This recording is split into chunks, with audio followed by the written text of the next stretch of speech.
Okay. Good morning. Good morning. It is wonderful to see everybody. And if you are able, it's always nice if you're able to turn on your camera, just so we can see each other's faces. We miss the joy of seeing each other's faces in person, and just always nice to be able to see each other's faces, at least on Zoom. If you're not able to, also totally fine. And we are going to ask people to stay on mute this morning so that there's no background noise. And I would like to just encourage you, we see your names on the screen, and if you are a guest, and you haven't been to a Bethel program before, we'd love it if you would just put your name in the chat and tell us who you are and where you're from. And if there are questions that come up, the chat is enabled, and I'm not going to ask Zehava to both speak and monitor the chat, but I will see if I can collect questions. And the format for this morning, I'm going to introduce Zehava. She's going to speak for 30 or 40 minutes, and then we will just take some time for questions. So I want to say Brucha Haba'ah, which in Hebrew is welcome, to Zehava, who, the irony of me introducing her in Hebrew, Zehava is one of my Hebrew teachers. I've known her for, I think, almost 20 years, which is just amazing.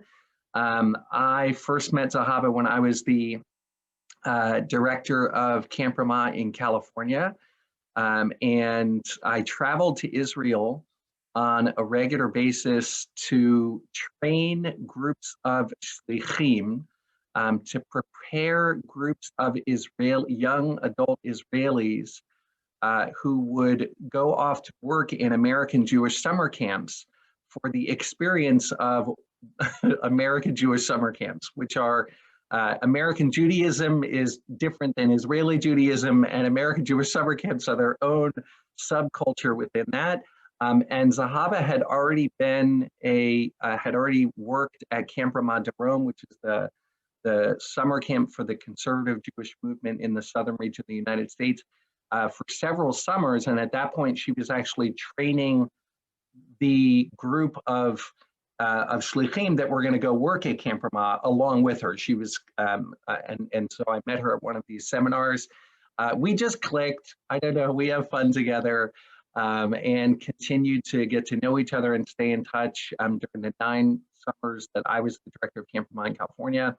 When my family and I spent the year in Israel, Zehava would come and take my kids out for hot chocolate, and at the local, what was the name of the? Aroma.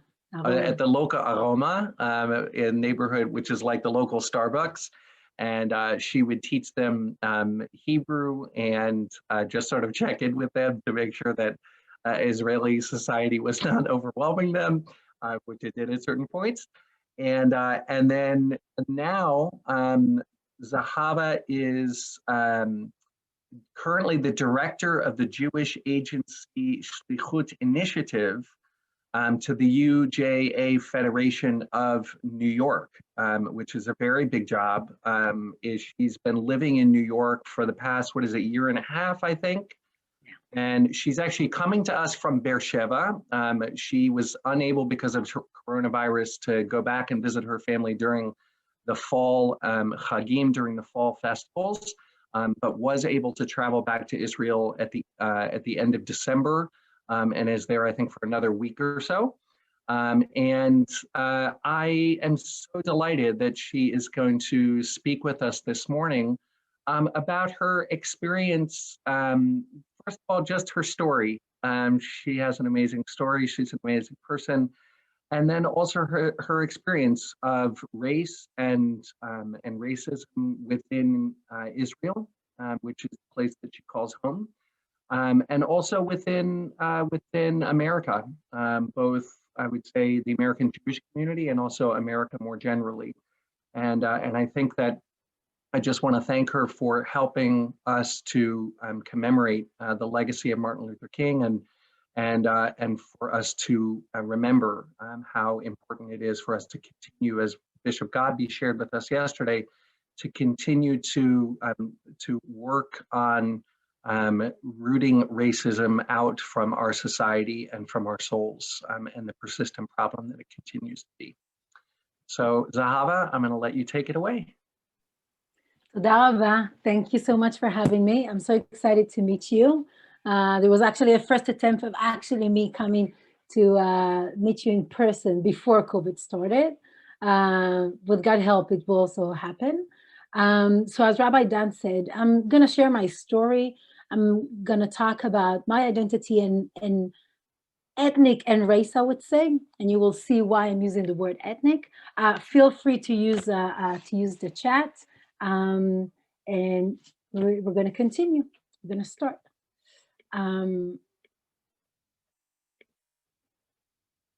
Okay, so in order to start this whole conversation about race, about ethnicity, I feel like we need to start from the beginning. So my beginning starts with a story of milk and honey. My first memory of understanding who I am was learning that my family dreamt about the land of milk and honey. They were in Ethiopia. They were living in a agriculture community, rural community, thinking they're the only Jews alive, thinking there's no other Jews around the world, and it's upon themselves to make sure that there is a continuation. The roots of the Ethiopian Jewish community goes back to the 12 tribes, go back to Shevet Dan, to the Dan tribe as we know it. In Ethiopia, the way that life were organized is by the kes. And here you can actually see a picture of a kes. A kes is basically a rabbi, but more than that, a spiritual leader that basically guided the community in all life aspects. Till this day, if you'll ever visit Israel, you will be able to identify a kes because his head is wrapped with the white thing as you see here. And they're also holding those colorful, beautiful umbrellas. So in Ethiopia, the community were there, but they were not a permanent residence. For them, it was all the time thinking of how can we get to Jerusalem? We called Yerushalayim, Jerusalem. The spoken language in Ethiopia is Amharic or Tigrit. And the Bible, the way we call it is Orit. If some of you know Hebrew, from Or, from light, from the Oraita. So the Orit was written in a really ancient language called Ge'ez, and that's the way that the Kesim, the rabbis, were living the communities. What amazing about it is because the Ethiopian Jewish community didn't know there are other Jews around the world, they basically didn't have all the Mishnah on all the, the outside commentary that we have, the Torah Sheba'al Peh, the oral Torah, as we call it. It was only by the Bible. If it says Shabbat Shabbaton, you should rest on Shabbat, so you don't do anything on Shabbat. There's no light on Shabbat. There's no fire on Shabbat. One of the most strong symbols, I would say, of the Ethiopian Jewish identity was the Sigd holiday. There was actually a day that was celebrated in November, the 15th, 16th of November, where 50 days after Yom Kippur, there's another day of the community kind of like coming together and praying to be united with Jerusalem. So they would go 50 days after Yom Kippur, they would go to the top of the highest mountain around, all the community would come together, would face east and would pray to reunite with Jerusalem, to be back to the land of milk and honey.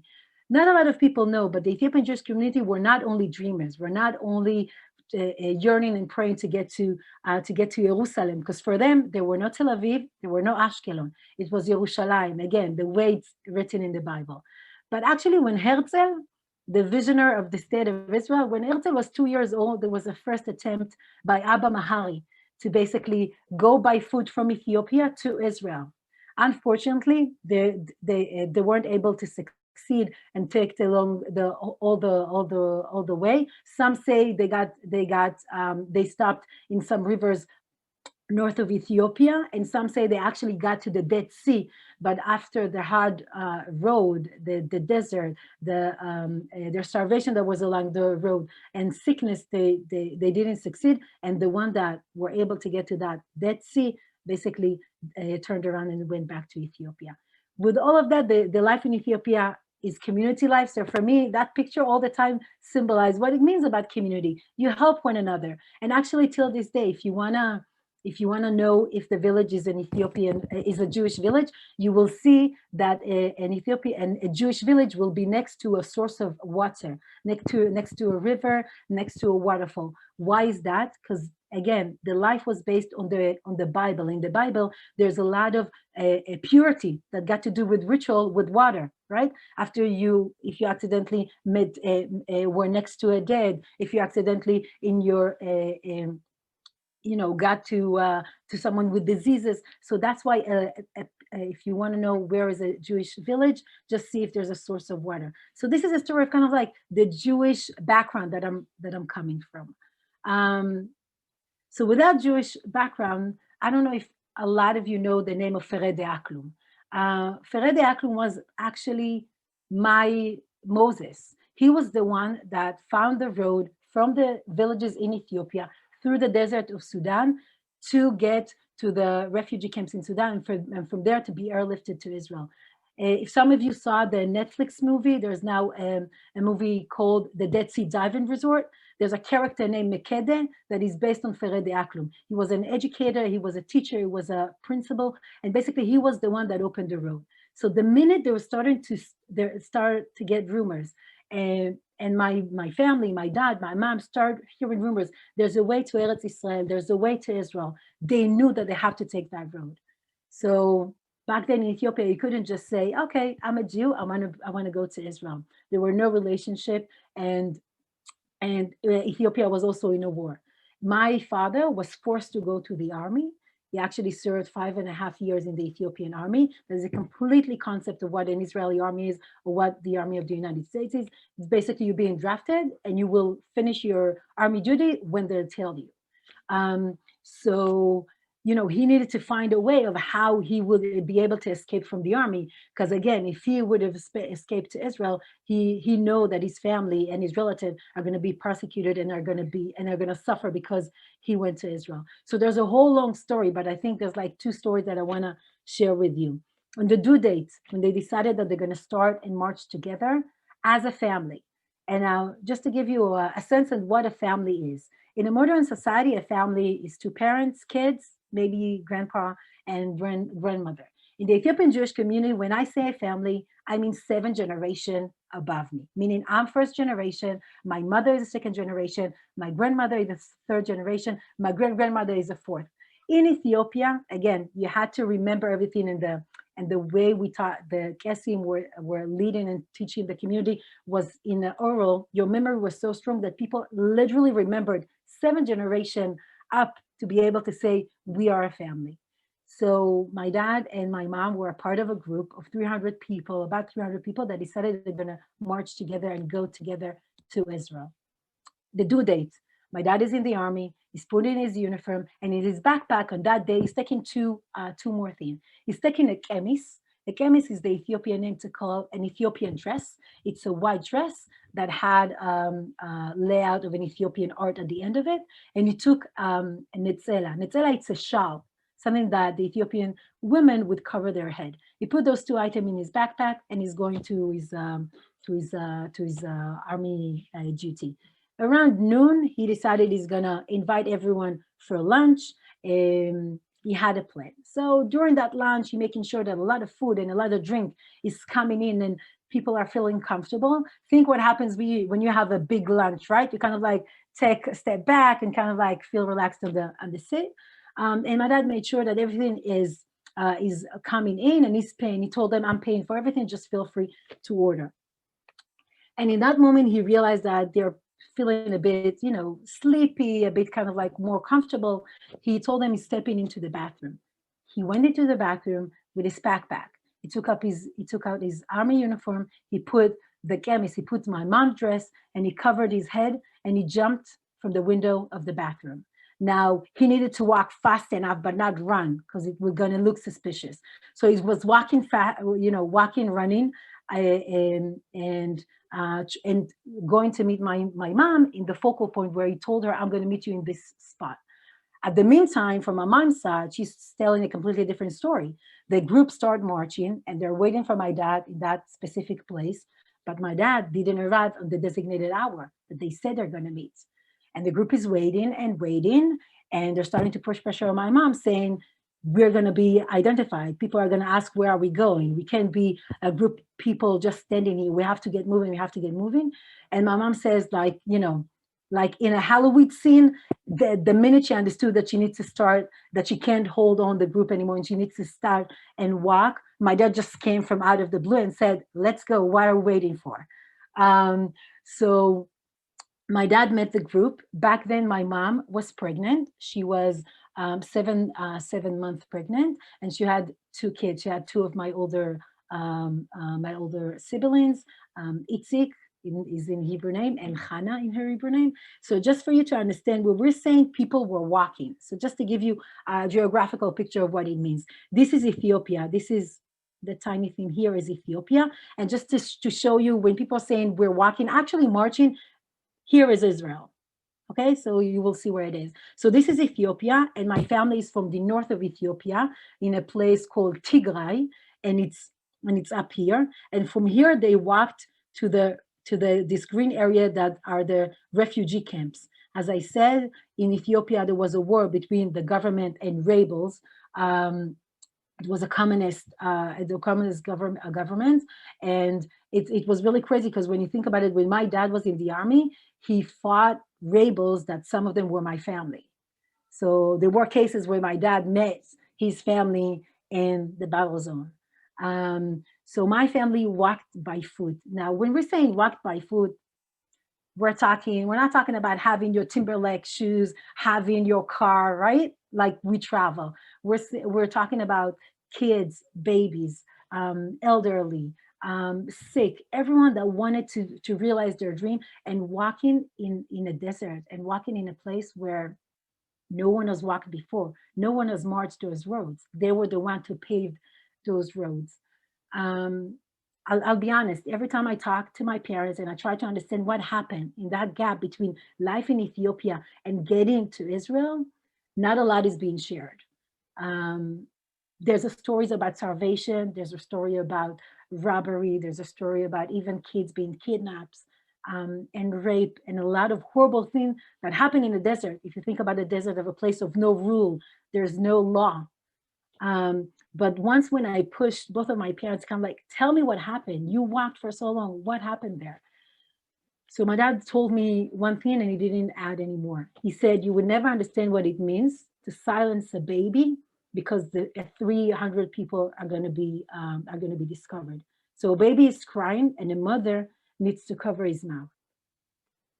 When I asked my mom shared with me a story where my older sister, Hannah, there was not a lot of water that you can find along the way. And my mom ran out of water to feed the family, and she didn't know what to do.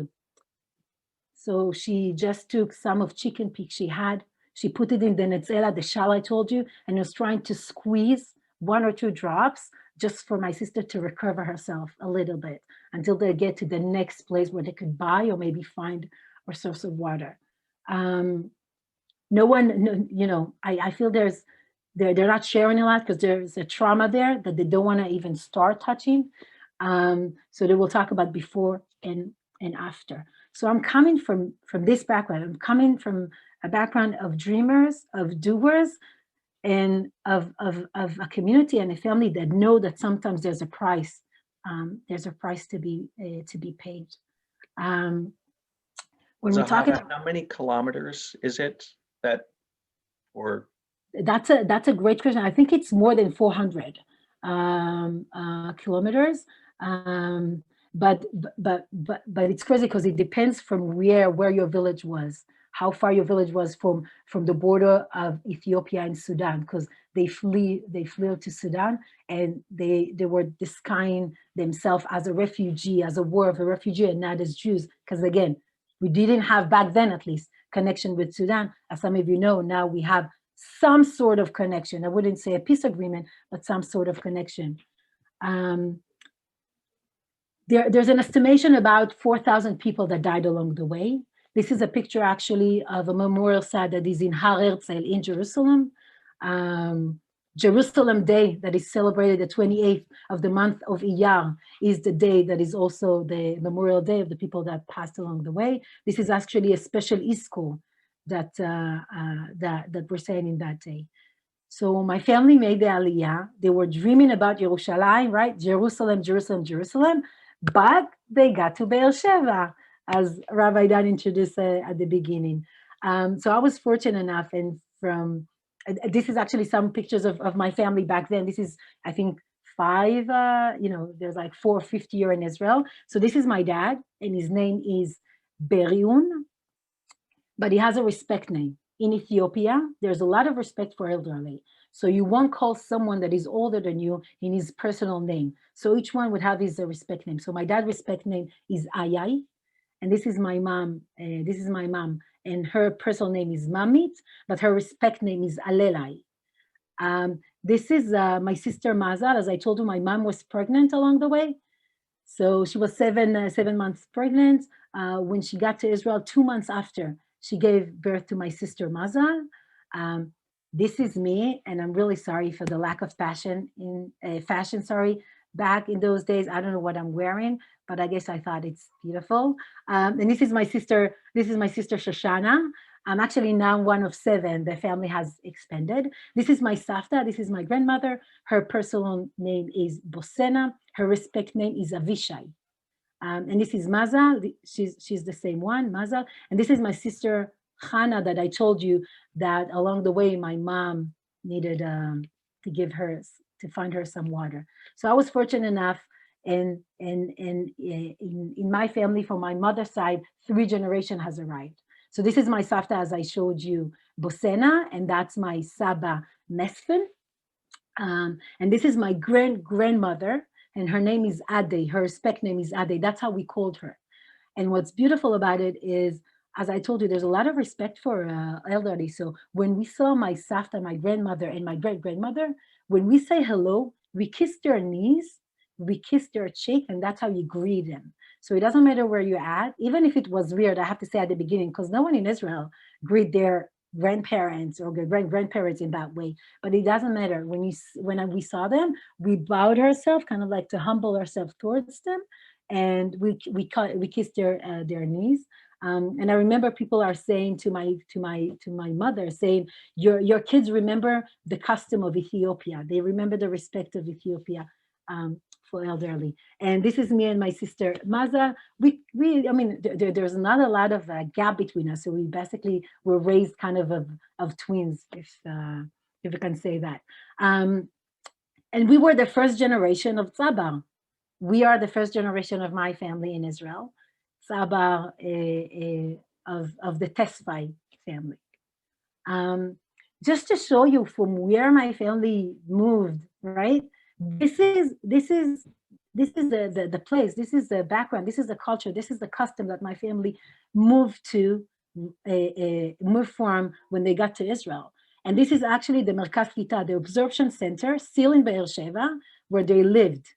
So as you see, when we're talking about adjusting, when I'm thinking about the background I'm coming from and how that's got to do with race and ethnicity, think about moving from this to a concrete place, to a place where, you know, your economic situation or your welfare is not dependent upon yourself, upon your land and how much you grew there, but it's basically on a different system, more bureaucratic system. The community life we talked about, it's not a community life. You know, the village is flat and round. Now you have a building. It's not the same. There's a lot of different things that happen, not only with adjusting to language.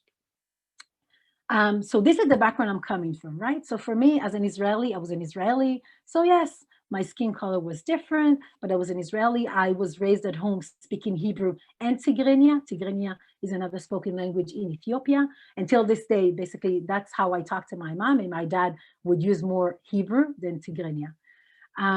But then something shift.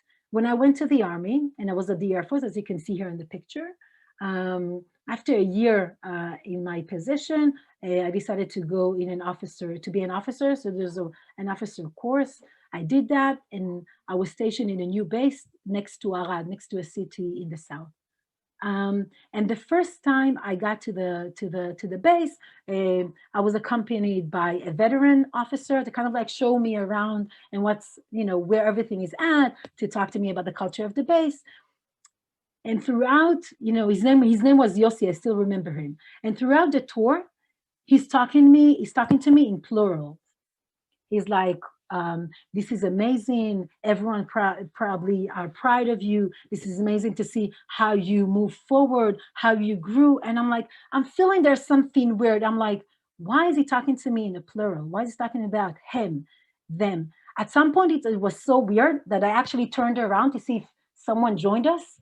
And I'm like, and I didn't notice. And then it kind of like hit me. When he talked to me about me being an officer, he wasn't talking to me as Zehava. He was talking to me as Zehava, the representative of 150,000 people back then of the Ethiopian Jewish community. I wasn't an individual. I was representing something. And I never understood that that's what, that I'm holding all we're less than 2%. I didn't know I'm holding all that, community base on my back. So that was a weird thing for me. I didn't know where exactly to put this experience, but that was kind of something I noticed, and it was throughout my army service. I was 2.5 years in the army, and I noticed that there's no I become us, I become them, I become they as a group. So that's kind of like one experience. After my army service, I was really engaged with a lot of activities regarding with Zionism. So for me, it was natural that I would go to a shlichut. I would go and be an Israeli emissary. And as Rabbi Dan said, I was at Camp Ramah, and Camp Ramah is 2 hours from Atlanta. So I was a part of Israeli shlichim.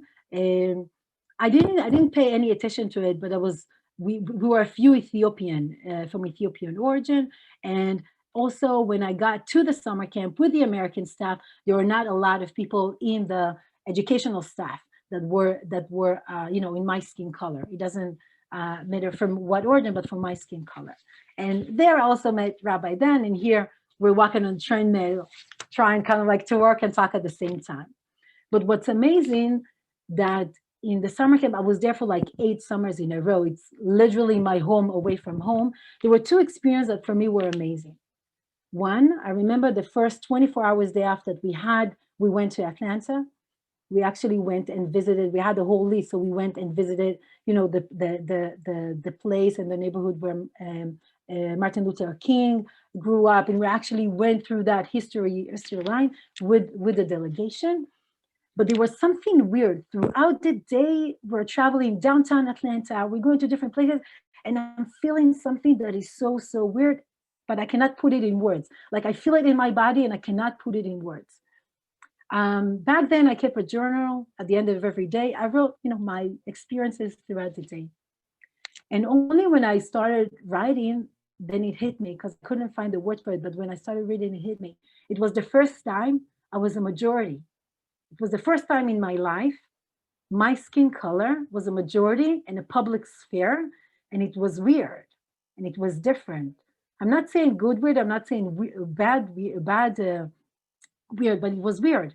I'm used to be the one that's being identified, right? As a part of delegation, as a part of the American staff or the staff in general in camp.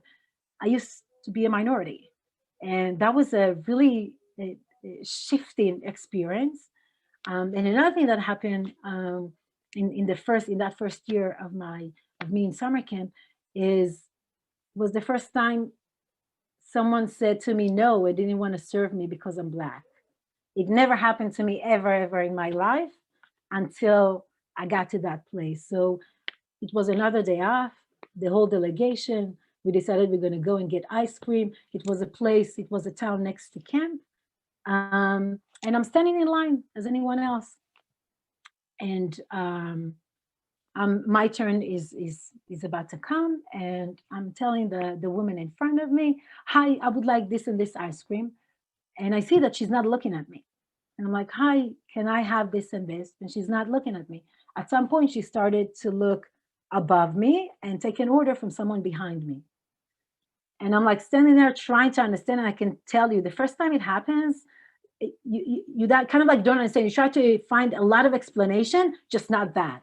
And I'm standing there trying to understand. And at the same time, I'm thinking, this is weird that the person behind me is actually saying his order and not saying, well, this woman is before me. I'm standing there shocked, and there, he's inviting, she's making his order. I stepped out of the line, and I was thinking, what should I do? This was my first time in America, my first time encountering something like that. I didn't know what to do. I went to the head of the delegation. Her name was Sharon, and I'm like, listen, I want to say something. Can I say, like, I don't know, I don't want to be arrested. I don't know how I don't know what's the custom of American way. Can I say? And she's like, of course you can. So I went back in line. I didn't push anything. I went back to the same line, and I told her, if you have a problem serving someone because of skin color, because of any other a biological aspect, you have a problem, and you're not in the right work place. She didn't look at me. She didn't even recognize I'm there. She continued kind of like to look across, like I was nothing. And I took that experience also, and I kind of like understood that there's a difference between I see myself and I perceive myself, and the way other people see me. And I think this is the first time I saw people seeing me as, I don't know, maybe an Afro-American in the state, right? As not Jewish, not Israeli, because I didn't have anything that would symbolize me in that way. With all those experience, I'm getting to Kiryat Malachi 2012. Kiryat Malachi in 2012 was for me a shifting year, was for me a year where I understood that the way I was operating until then may not lead to the change or may not lead to the integration that I was hoping for. In Kiryat Malachi in 2002, I don't know how many of you know, it was actually an incident where a group of buildings in Kiryat Malachi have decided that they're not going to sell an apartment to someone that is from Ethiopian origin. Now, I'll be honest. It's not that when I grew up, people didn't call me nicknames and people didn't use, what is a parallel to the N-word in English. But here, what struck me was really something that I couldn't stand, was the fact that someone actually made an effort not to gather only one building with 6-8 people, whatever, how many apartments they have. They actually gathered a group of buildings. Someone was trying to make it systematic, organized. Someone actually put an effort to make sure that that's not going to happen. And for me, and I feel not for me only, but also my generation, it was kind of like a waking call saying, it doesn't matter maybe how long or how much we're going to do from the Israeli road, right? You'll serve in the army, you'll have your BA and MA, you will do your your rights, your obligation, everything. People are still gonna identify you by your skin color and have all this assumption on you. This is the way of the gap between the way I preserve my identity as someone coming from a community of dreamers, of doers, of the way I'm being identified as someone that is weak, that someone that I don't want to live next to her. This was a waking call, and this is actually a picture from a protest that took place throughout throughout this year. There was a lot of protests that took place in Kiryat Malachi and in Jerusalem. People actually marched by foot from Kiryat Malachi to Jerusalem. And then I started kind of like going back and kind of like looking at history and going back and thinking and remembering my life experience. And I understood two things. One, I remember stories that my parents and my community told me about a time that the whole understanding that a Jews can be black can be Jew was a question. This is actually in the picture in black and white. You can see the Ethiopian Jewish community back then in the 80s saying, we are Jews. And you cannot say that we need to do a giyur lechumra. And you cannot say that we're not. So there was a lot, and they were asking actually to bring more of the Ethiopian Jews in Ethiopia. So I kind of like remember stories that my dad told me of them going to Jerusalem and protesting in front of the Knesset, the Israeli parliament. But also other stories. When I was in high school, there were incidents of blood donation that Ministry of Health thrown away of Israelis from Ethiopian origin. And when they asked why, so they said, we think their blood is infected with different diseases. I'm like, so why did you took the blood from the Ethiopian? And just for you to understand, blood is nefesh, blood is soul. It's also in our Jewish custom. We know that when we're talking about blood, it's basically the core and essence of a person. And it didn't happen only one time, it happened 2 times. And then I remember that every September, when the educational system in Israel opens, all the time there was incident. I call it the September racism. In any different place, it can be, in Rishon LeZion, as you can see here, but sometimes in Petach Tikva, there were like stories of schools that would not accept someone from Ethiopian origin because it's too much for them, or other places where there's only kids from Ethiopian background, and they're not integrated. And I was like, there's something different that is happening here, something that kind of like changed my shift. Throughout the years, it made me, I was all the time connected and active, but I understood that we also need to take it to like kind of like another level. So there was a lot of protests that started since 2012 of my generation. There are, I would say, 3 incidents that I think any Israeli Ethiopian kids in Israel today know. In 2015, this today officer, Demas Fikade, got hit by, there's a video of him being beaten by 2 police officers with no reason. He was just being beaten by them. They said he didn't cross to the other side, as they said, even if they asked him to do it and he didn't. The video was horrible. There's another case of 2014, Josef Salamsa. Josef Salamsa had an encounter with the police, and after that, he found his death. I will share that there was also an article in the research that has been done by an Israeli TV program that raised a lot of question of what exactly happened and who exactly is responsible for his death. And there's another thing that kind of like show the gap or the distance that sometimes we have from the core of the main Israeli society is, and I'm actually interested if some of you know the name Avera Mengistu, if you can write kilo I in the chat, that would be interesting to know. Avera Mengistu is more than 6 years being captured by Hamas. He's someone that is that has a mental problem and crossed the road from Ashkelon to Gaza. And until this day, we don't know what is happening with him. We don't know where he's at, but he's not even being discussed on the public agenda. He's not even being aware that that's the case. Here, actually, you can see us marching in Ashkelon. We wearing T-shirts with question mark. I feel that, as I told you, 2012 for me, it was kind of like a waking call to say, not everyone will see you of who you are. That I am a lot of things, and I am from an Ethiopian origin, and I am an Israeli, and I am Jewish. But some people will just take that identity, because the minute I step into a room, I'm immediately raising different box that for some people, and those some people would probably never put me in this higher box of academic, educated, coming from a good, economic background. I'm a first generation of my parents. I would never hit that. I would be in a place that I will all the time be an Oleh Chadash, a newcomer to Israel. I will all the time will be perceived from stereotype of prejudice. And there will be that question, can Black be Jew? Can Jew be a Black? Like what's happening? I still feel that that's kind of like the layout of core of. And that changed only, and that question only changed in January 2020.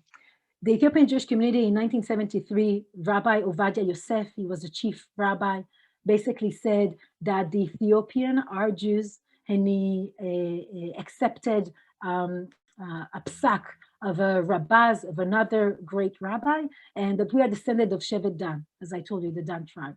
And only that what opened the road for the Ethiopian community to make Aliyah.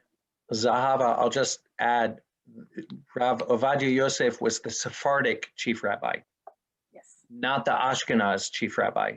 And for people who are listening, the Ashkenaz chief rabbi, Ashkenaz are people descended from Russia and Poland and France, from Europe, predominantly white. And the Sephardic chief rabbi was the Sephardic Judaism descends from Spain, but also he was a great halachic authority, a great authority of Jewish law for Jews of darker skin complexion from North Africa and from Iran and Iraq. And it's not by accident. I don't think it's by accident that it was the Sephardic chief rabbi, but he was of such great halachic stature that his opinion was accepted. Only afterwards, the Ashkenaz chief rabbi accepted that, but even then, the Rabbanut, the rabbinical institution in Israel, didn't accept that until January 2020. 47 years after Rabbi Ovadia Yosef have said that the Ethiopian community are Jewish from the Dan tribe, they accepted that verdict. And if you think about it, there was a lot of cases where there was a case of Barkan winery when they asked Israelis from Ethiopian descent not to work in the line where they actually touching the wine. Because as we know in our law, you cannot have people that are not Jews to touch. And there was a whole story because of it. And by the way, there was also, if I can call it, an embargo by the Ethiopian Jewish community. No one is buying anymore from the Barkan winery, because we knew that talking in the way that the system would understand is what needed. But I would also say that I don't think that only 47 years that the rabbinical institution has recognized that decision. I think it's because of us. I think it's because the activism that the Ethiopian Jewish community kept persistent of saying, this is my identity. I know what's my identity. And the only thing I wanted once that article came and was in the news, I just wanted someone to go to my parents, to go to my Abba, to go to my Ima and say, sorry. I don't need that. I know who I am, but I know from my family that made the Aliyah, that got to Israel, and from them, to understand that their Judaism is being questioned, where in Ethiopia they suffered because they're Jews, was something that cannot be put in words of how crazy that was. But thank God that for them, their identity was so strong, their roots of who they are, their belief in the Bible, their belief by the Kesim that led them. It wasn't something that shooken their identity, but I think for our generation it did in some way, because I've never been to Ethiopia. My land, my home is Israel. So for me, everything that I experience from here is what is my shorashim, what my roots is. But of course, the picture of our life in Israel and the picture of any society is complex. So with everything that I told you, there was a lot of success that happened. Here, because of the protest that happened in 2015, here you can see lawyer Kobi Zena. Kobi Zena is the head of governmental unit fighting racism, not racism against Ethiopian, racism in the Israeli society. And here you can see the Ministry of Absorption and Aliyah, Pnina Tamanu. Here you can see the Deputy of Ministry of Interior, Gadi Evarkan. I don't think that without all those activism and without all those change that is happening on a social level, we could affect that political level. I can tell you that I think it was in the third or the second election, as you know, we're going to a fourth one in Israel, but I think it was the second or the third, Miri Regev, one of the ministries in Israel, was actually talking about the Ethiopian voice. We became something that was kind of like considered of where they at. How can we appeal? How can we bring voters from that community? Here you can see one of the first female judges in Israel, Sifrat Chayamovich. And here from the culture aspect, I wanted to give you also an example. Here we actually have Eden Elena. She was chosen to be our representative in the Eurovision, that I know in the state, I'm not sure how many people are tuning into that, but it's a huge thing in Israel. People would sit with the flag of Israel and like would watch it. So Eden Elena was chosen last year to be our representative, and she was actually was supposed to perform with a song in Arabic, in Hebrew, and in Amharic. But unfortunately, because of COVID, it didn't happen. But she's going to be our representative for this upcoming year.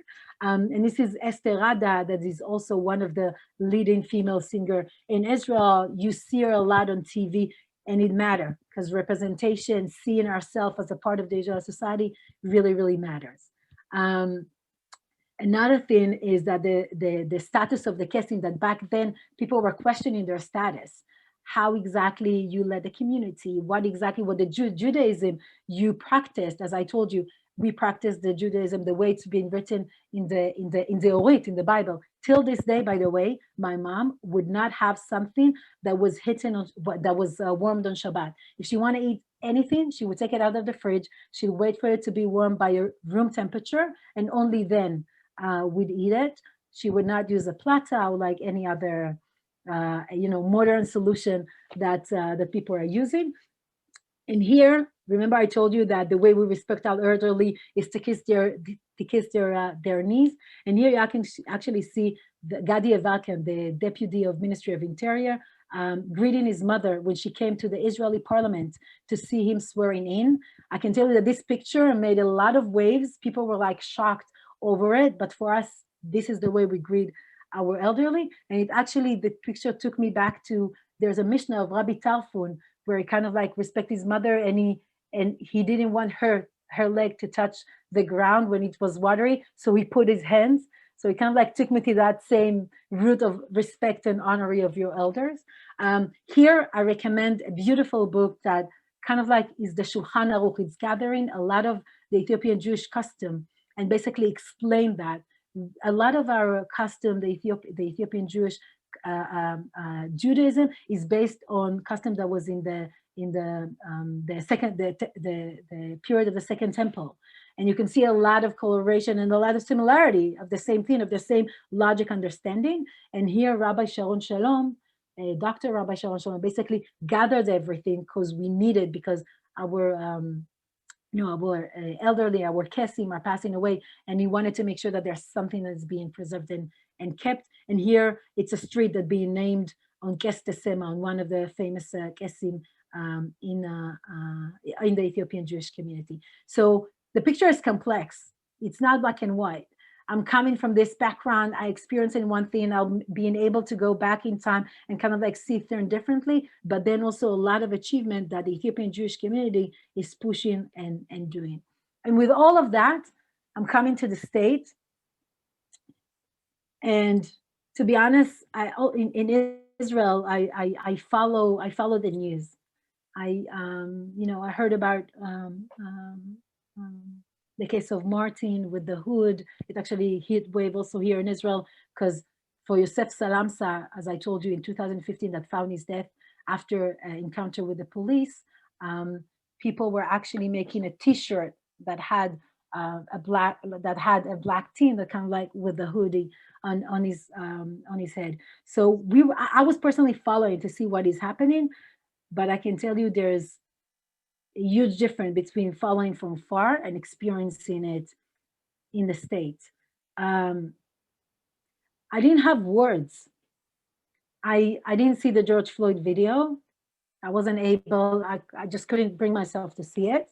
And it was shocking. It was shocking to see that from a different place, right? The background of the American society is where this kind of discrimination, this kind of racism was a part of the law system, was a part of the way that the society was organized. And in Israel, it wasn't.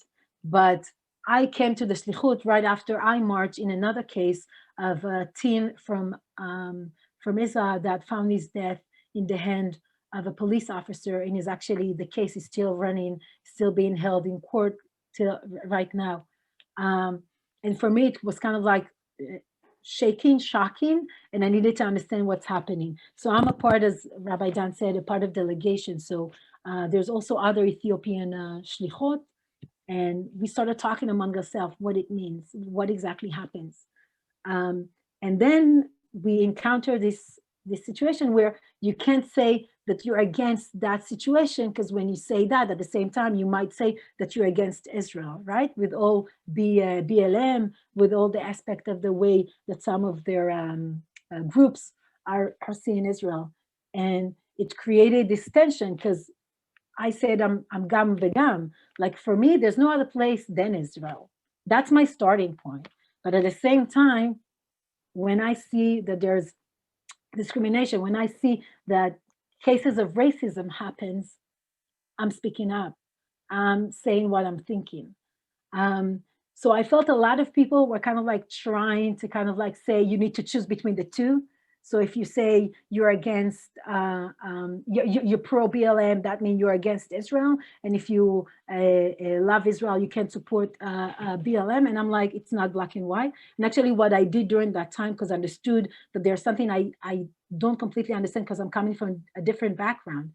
You know, my community, the land of Israel is their home. They were active in order to get to Israel. So I just joined personal conversation. I joined personal conversation that were not a safe place. They were brave places where people actually said things that were not comfortable to hear, but we held that space to be able to say things that we needed to be heard, in order to say things that we know need to be said by both sides, even if someone would say, but I don't completely understand, what are you saying? I can share with you, I had a conversation with someone that I worked closely with that told me, where exactly in the American society we have racism? Just show me where. She was in a completely different understanding, background, history, narrative, life experience, that she literally asked that question. And for me, not for American society, I just asked question. I know about this and I know about this, because I'm not an expert about, the whole history of the American society, but I'm following, I'm learning, I'm seeing what's happening. So I joined those conversations. And I don't know if you know, but during the same time with their protest against what happened with George Floyd, there was also a protest in Israel in front of the American embassy in Tel Aviv. And a lot of Israelis from Ethiopian origin and non-Ethiopian origin were protesting in support. I can share that every group that I joined, they were kind of like shocked to know that I'm an Israeli and Jewish, because again, they assumed I'm something different, but they wanted to hear about my experience. They wanted to hear about what it means. And we also talked about this term of Jew of color, that I don't know what exactly I think about this term, because I feel it's using race again as a part of it. And I mean, in Israel, it's more of an ethnicity, like it's where you're coming from. And saying race, I feel it's kind of like dividing us, the whole humanity. Like we have one and two, but we're all the same. We're all the same biological group. We just have different characters. So when I'm stepping into Jewish places in the States, I can share with you my Shabbat experiences. When I step into any synagogue, to be honest, people will kind of like look at me to see that I know where I'm going, what I'm doing. And only when I take out my siddur, I have this like tiny siddur that my brother-in-law gave me as a gift before I went on shlichut. I feel like people say, oh, she knows what she's doing, right? Like she has her own siddur, it's tiny, it's not the big one that usually synagogues have. And again, as I said, like I understand why the term of Jew of color is being used, but for me, Jew is a Jew is a Jew.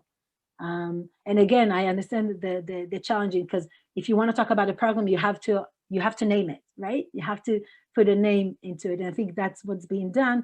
But this is where I'm, as an Israeli and Jewish, don't want to take that terminology like with me or carry that with me. That's why when people ask me how I define myself, so I define myself in a lot of ways, but I won't like check a box of one thing. Till this day, by the way, I feel very uncomfortable checking boxes in the state, because the way they classify it is, the first time I needed to classify myself, I actually sent that in a group of all the Ethiopian shlichot saying, what did you guys mark? And everyone marked something different. because we don't use that. We don't mark ourselves or see ourselves in that way.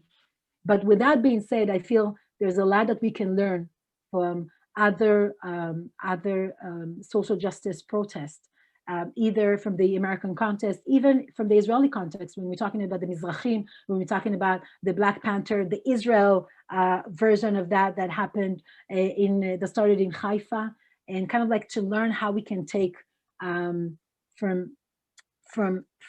all those experiences and see how we can make sure that our society, our, the Jewish sphere, the Israeli sphere, is basically moving up with everything that's got to do with justice and with equality. There's no like an ending point. I feel like it's an evolving situation, because I mean, I can definitely see a difference between when I got to the state and now, with everything that got to do with race, with everything, with the way people talk, with the way people are even willing to talk about it. Even in my communities, some didn't see that. And I'm like, but that's, my skin color is a part of my identity. When you tell me that you don't see that, you basically say you don't see a part of me. I just don't want you to make a story out of it. And basically not a negative story. We're all the time kind of like gam vegam. We're yes and we're also and also. So when I talking about my experience, when I bring everything to the table, I all the time say that, as I said, my starting point is the fact that Israel is my bite, Israel is my home, and I'm coming with my history. So my history is this. This is a picture actually from the Chag HaSigd, because one of the custom in Chag HaSigd, as I told you, that was celebrated 50 days after Yom Kippur, is to go to the Ass Mountain carrying a rock on your head. So you actually can see that here. And I'm walking and going with a tikva. This is actually a picture of the tikva, the way it was written by Naftali Hertz-Himbel, that wrote our tikva. So I'm taking that as something that helps me to deal with the situation as I go, but I also take with me my family. Remember I told you 7 generations? So that's not even a whole 7. This is a gathering from my dad's side. We kind of like brought everyone together. It was kind of like a wedding. It was a whole fest. Just to give you an example, when we do a wedding, we have between 600 to 500 people. That's like a standard number. And I'm taking with me also my delegation. I'm taking with me, as Rabbi Dan said, I'm the head of the New York delegation. I'm taking that with me because there is a connection. I'm working and I'm a part of the Jewish world. And for me, it's kind of like a closure or even an ongoing chain of someone that her parents made Aliyah. And there's a lot of the pressure and activism of American Jew, of Canadian Jews were a part of my family getting to the state of Israel. So for me, it's kind of like bringing all of that together and see what I can do in the places I'm at in order to push and make sure that it's being discussed, that it's being taken into accountability and how we can change and move things for better. And I can tell you, I'm coming from a family that know how to walk. I'm coming from a community that know what orech ruach is, that know what patient means. So even when we see an obstacle, even when we see something that is not the way that we want it or we think it needs to be, not for the Ethiopian Jewish community only, but the whole society. As I said, the government unit that was open was not against racism against Ethiopian, but racism in the Israeli society for other groups also. So that's what we're trying to do. And slowly and surely, I definitely see successes that are happening because our how do you call it? Precision. Am I saying it right? תגידי בעברית? התמדה. להתמיד. Persistence. Persistence. And I feel that all of that is also a part of the resilience that I think we have and we can share with the Israeli society. We can share a lot of values. I think, as I told you, for me, every year I get older, I'm excited over it. And I know that in other societies and in other groups, people are like, oh my God, I'm not, I don't want to say how old I am. I'm like, this is great. I mean, till this day, when we have an older person coming into the house, everyone will stand up. automatically and wait for him to be seated. So I feel there's a lot of like tradition and custom and heritage that we can share. And there's a lot of work that the Ethiopian Jewish community in Israel is doing in order to make sure that he can pass on into other generation. So this is mamash kind of like, in a summary, I could like talk for hours about that, about what it means to be with this complex identity, with this different context of an Israeli, even American context. And as I said, question even labels that are being used in each one of the societies. Zehava, thank you so much. We can do a little Zoom thank you with our either hands or whatever. And we've gone about an hour. I know I think it's what we advertise, but I want to take another 10 minutes or so. If people have questions, then you can either put them in the chat, or if you want, just raise your hand and come off of mute, and we'll take a couple of questions just to continue the conversation a little bit. But I just want to thank you for sharing your personal story and your story of being not only a participant but really a teacher for the American Jewish community and for Israel. Just amazing. Does anybody have? I'm getting some love in the chat, but does anybody have any questions that they want to ask Zehava after her presentation?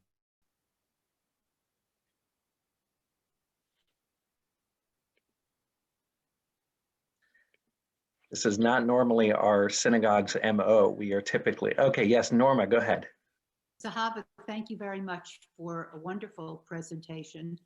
And I'm just wondering about, I know what's going on in the United States, but currently in Israel, do you think, I was thinking that perhaps the Ashkenazi rabbis finally recognized the legitimacy of the Ethiopian Jewish community. Do you think that there are political implications? Is it because of Netanyahu and running for re-election and he's always courting different groups? I mean, I just spoke with a friend of mine from Israel yesterday and she told me Netanyahu, I don't want to be political, but this was just a fact. He's going around to Arab villages speaking and making friends to try to get their votes. And I'm just wondering if there wasn't some political implication with that recognition as well. Well, that's a great question because I feel politics involves all, right? When we're talking about the society, at the end of the day, we have leaders. So for sure, politics is somewhere. That's, that's the way when I see something socially happens, I'm like, wait, who's benefiting from this socially? So I think, Norma, your question is on spot. I don't know if Netanyahu has anything to do with the recognition of the rabbinical institution, but I know that because there was a shifting in the public opinion, because what happened throughout the years, I would say especially since 2012, people understood, whoa, there's something here that we need to understand that cannot continue, that cannot be like that. And we know that sometimes, pressure of society changes things. We have from Gilad Shalit to, I don't want to be political, but I just saw Lebanon in Channel 11. Like there's a lot of things that when society is raising that, you will see changes in it. But there's definitely, I don't know if specifically in that decision that took place in 2020, but I wouldn't be surprised. And Rhoda, I think you had a question. Yeah, I was wondering how much more, how different has been the experience for your siblings? Well, you only had two siblings that were born. They were born on the way to Israel, actually. You didn't have anybody. Did you have siblings that were born before, that were born in Ethiopia? So how different has been their experience, those that were born in Ethiopia versus the rest of you who were born in Israel, in adapting? Because the whole family is still an immigrant family, and so there are all those problems that any family has. Thanks, Rhoda. As they adapt to a new culture. But how different has it been for those children? So to be honest, even among ourselves, I don't think we talked about discrimination and the stereotype that we're using against that, or racism. It's only something that I think even us were able kind of like to use and say. At the beginning, I myself used the term of ethnic discrimination. I wouldn't say racism, right? There was like something with that word that I think we also were kind of like cautious of like using.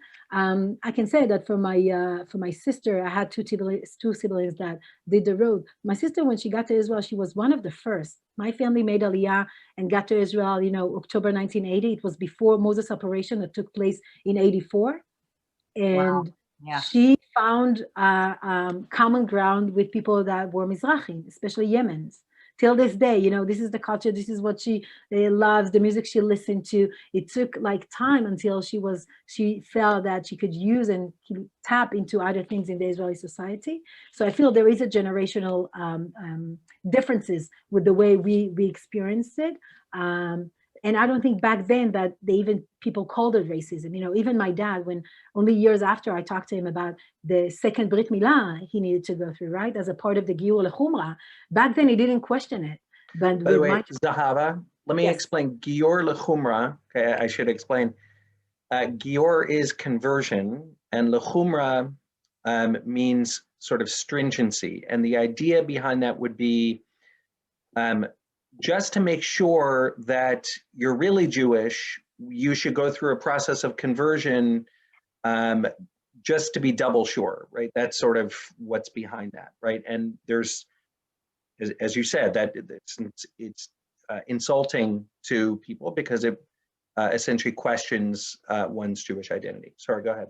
Yeah. No, and I think also for my parents, they didn't see it that way. For my parents to realize the dream and to make sure that their generation, their future generation, are in the land of Israel and a part of the Jewish people were their life goal. Like that's what they wanted to do. So for them, nothing could like change their like core and identity and where they're coming from. For us, we are any other Israelis. We were born in Israel. For us, there is no this a part of living of what it means to realize your dream. But for our parents and grandparents generation, it was. So I feel there's a difference of where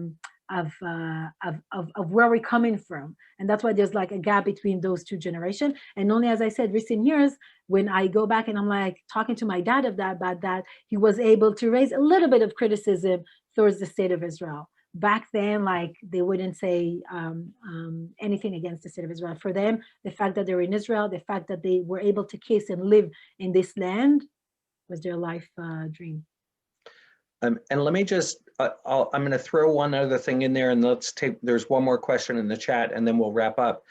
The work of Dr. Rabbi Sharon Shalom is very, very important. And I actually gave a lunch and learn about his work when I got back. I met him on the trip. And by the way, I'm going to put into the chat a picture from when I was in Israel, and Bishop Gabi and Zehava and I all got a chance to celebrate the holiday of Sikh together. You can't see it too well, but it's a fun picture. So you'll see it when I just put it in the chat. But his work is very important, because the truth is what his work does is essentially he went and studied in a very Orthodox yeshiva for 20 years and now has mastered both Orthodox halachic Judaism and obviously Ethiopian Judaism as it was practiced, and he is serving as a bridge between the two communities. And there are legitimate questions, which I don't think are based on racist assumptions, of what are the traditions that the community should hold on to in order to preserve its distinct identity, and what are the things that we are going to let go of in order to be part of the Judaism that is practiced by the majority of the Jewish people, as it's been practiced for thousands of years. The Ethiopian Jewish community was separated from the rest of the Jewish community for thousands of years. That doesn't make it better or worse, right? That doesn't make it less or more important. But in order for there to be a sense of peoplehood and a sense of one people, there are lots of things that different segments of the Jewish people let go of or compromise on for the sake of unity. And there are lots of things that we hold on to preserve our uniqueness. And the work which he's doing, I think, is incredibly important. Zehava, one last question that was put into the chat is, in your experience in Israel, and I might push you to say, I'm just sort of curious, in America as well, maybe the question breaks down in a different way. The question here is, when racism is visible, is it more likely to occur in secular groups or religious groups? And I might push you to say, I'm curious if there are places where you have found racism more in the United States, in different parts of your experience in the United States within American society. So to be honest, it's both groups. It's both groups throughout my life experience. Just recently there was a case of someone that was a part of the Balfour protest that said to one of the officer that was from an Ethiopian origin, you should say thank you. You should say thank you to me, because he was a part of the operation of bringing Ethiopian Jews. And we're like, whoa, first of all, how do you know that she was a part of that operation? She might be born in Israel. And what do you mean to say thank you? This is a part of what we do in the state of Israel, right? Every Jew that wants to get to Israel will be brought to Israel. I don't see a thank you note that's being said from any other aliyot to the people that rescue them. But the fact that he felt comfortable enough to say that, and there was like two incidents of him being recorded saying things that their assumption is coming for them. What people sometimes don't understand, that the fact, there's also this like good racism. When I'll be in a work meeting, when people are actually, before my current position, I was a part of an organization where people came to us in order to ask for support in different social projects. And in that meeting, someone would say in the middle with no connection to anything, wow, you have such a great Hebrew.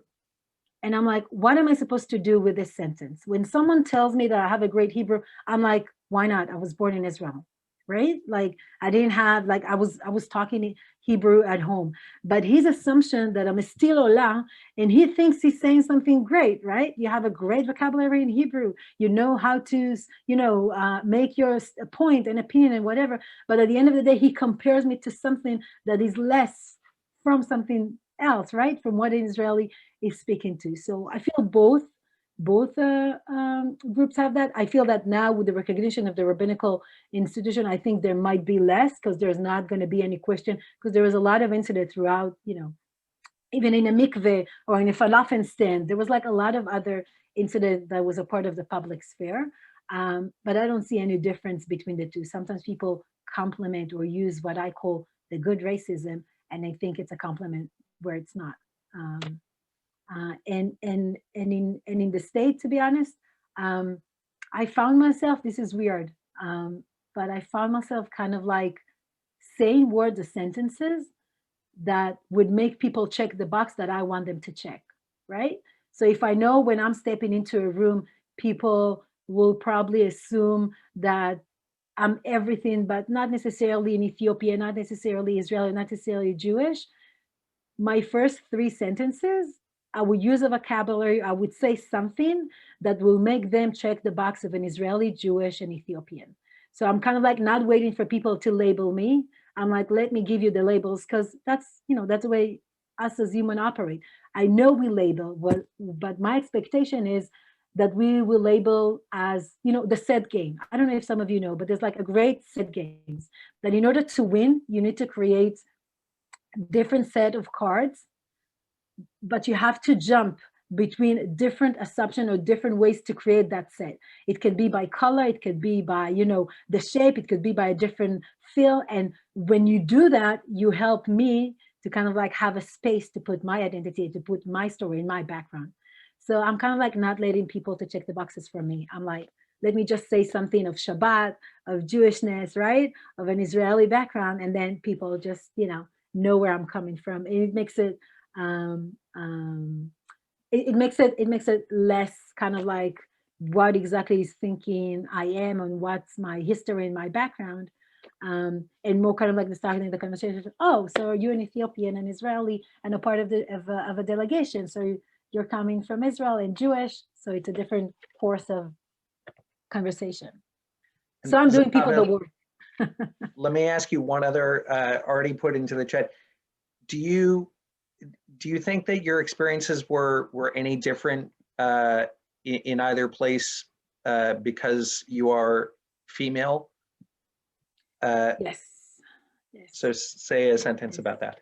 I feel men, Black men, Ethiopian men, people that have different skin of color, there's like a fear that people are projecting or using. So I feel there's a completely different place. I feel their barrier that they sometimes need to go through is different. And it's not, it's not accidentally that we see a lot of encounter that are happening with young men and teen in Israel and also in the American society. But yeah, I feel that for them, the fact that, they're being preserved differently. Women is more of, I don't know if I want to open that, but when we're talking about Black women, there's a lot of kind of like an exotic, right? Perception of what it is, of what it means, that sometimes I also meet when it comes to, the dating world. And it's crazy. It's crazy. People are not seeing you, but this like fantasy of what it means that you're coming from a certain background. But yeah, I feel when it's about prejudice and racism and stereotype, men are dealing it and experience it differently than females. Michaela, I want to close, but briefly, go ahead. A very quick comment to counter the comment about your Hebrew. I want to say that your English is excellent and it shows about your talent, but also about the fact that English studying in Israel, it's very strong. So, ברוכה הבאה ותודה רבה. תודה רבה. Just I'll share a short story, Michaela. Actually, when we grew up at home, so my parents talked to us in Hebrew and Tigrinya. And between themselves, they talk Amharic. And this is a language they didn't taught us. They didn't like teach us how to understand or like talk the language. It's actually, if you think about it, I guess Yiddish with Ashkenazim, that only the parents knew Yiddish. So me and my sister Mazal, the one that was born 2 months after my parents made Aliyah, were really frustrated over it because we knew they were talking about something they don't want us to understand. So the minute we learned English, every time they spoke Amharic, we would sit next to them and just practice English with like the funniest phrases ever of like, what's your name? My name is, what time is it? Time is. And it kind of like became a thing. And among our siblings, we're talking English till this day. So my parents won't understand. So we were able to use English. תחבולה נהדרת. Chavre, thank you so much for joining us. And I wish us, the Reverend Dr. Martin Luther King did such important work in such a short amount of time in helping America and the world to grow and to move forward towards creating a world of equality and justice. And as Bishop Godby shared yesterday, it is a process that we are in the middle of, and we both have to have faith that things will continue to move forward in a good direction, and also determination to do what we can as individuals and as people, as Jews and as Americans, as Israelis, to make that dream a reality. And as we celebrate and remember his legacy this weekend, I hope that each one of us can redouble our efforts to creating a better world, a world in which we see each other see the infinite humanity in each human being, and make sure that our societies that we live in reflect those values as well. Zehava, ohev otach, love you so much. Thank you so much for the gift that you gave to our community. And we will look forward to you getting your vaccinations, returning to New York, and then flying and visiting us in North Carolina, where we would like to give you a wonderful Southern welcome. Thank you. Thank you for having me. Thank you for having this time with me. Toda rabba. Toda, toda. Zehava, if you can stay on for a couple minutes, I just want to visit, okay? Thank you, Yes. everybody. Take care